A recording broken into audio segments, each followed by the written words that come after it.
అక్కడంతా కొందరు English medium అని, తెలుగు మీడియం అని, ఇంకా వాళ్ళ కల్చరల్ ఎఫెక్ట్స్ కూడా ఉండే అవకాశం ఉంటుంది కదా. బట్ వాడు ఇన్నర్గా చాలా ఫీల్ అయిపోతాడు.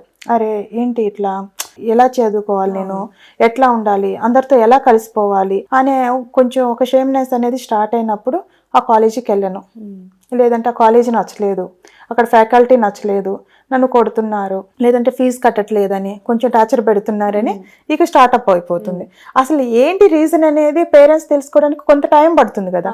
అందుకు ఈ పిల్లల కోసమని మన ఎక్స్పీరియన్స్ సైకాలజిస్టులే ఉన్నారు ఈ ఇన్స్టిట్యూట్లో. సో వీళ్ళు ఏం చేస్తారంటే ఆ పిల్లలకి ఉన్న ఫియర్ని పోగొట్టడానికి వీళ్ళకున్న అనుభవంతో 99% ఆ పిల్లలకి దేంట్లో ఫియర్ అవుతుంది అనేది డీప్గా తెలుసుకొనేసి వాళ్ళకి కౌన్సిలింగ్ ఇచ్చేసి మళ్ళీ కాలేజెస్లో వెళ్ళినప్పుడు ఎలా ఉండాలి బిహేవియర్ వీళ్ళు అన్నీ ఫాలోఅప్ చేసేసి ఈ అబ్బాయి దేనికి ఫియర్గా ఫీల్ అవుతున్నాడో దాన్ని క్లియర్ చేసేసి పంపించేస్తారు.